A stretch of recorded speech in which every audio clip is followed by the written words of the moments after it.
Hey guys, it's Doug with Control Alt Success, and this is video 19 of a 20 or so part video series. I believe we have only one more video left after this, and what I wanted to talk to you about today is really something simple. And one of the most powerful tools you can utilize in your marketing arsenal is PowerPoint presentations or webinars. And everybody likes a PowerPoint presentation as long as it's executed properly. The number one thing I want to talk about is actually rehearsing your presentation. Now, when I'm doing these videos, for the most part, I'm not really following a script. I'm not really rehearsing it. I'm just kind of telling you guys how it is, and I'm trying to help you guys see who I am just by the way I'm talking.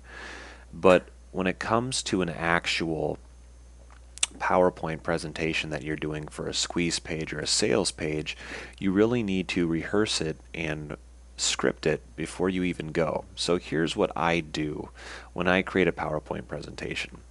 So what I'm going to do here is I'm just going to open up a PowerPoint presentation that I have used.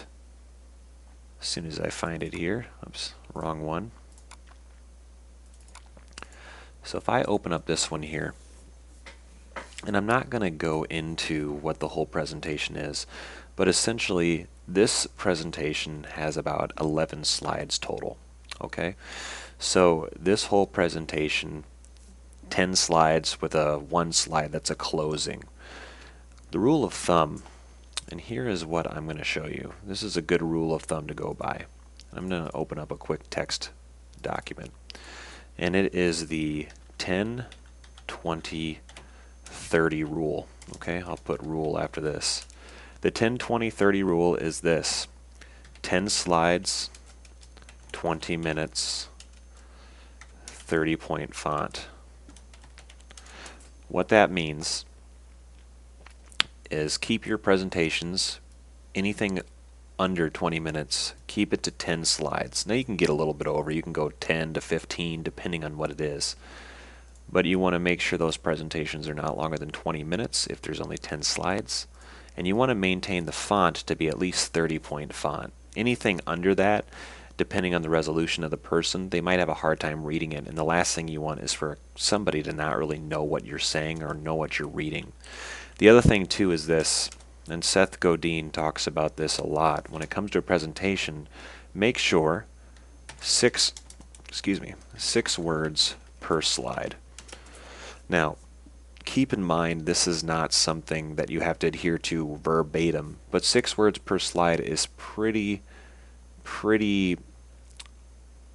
it's a good idea, long story short. Essentially, when you're thinking of bullet points, when you have this like bullet point 1, and then you have bullet point 2,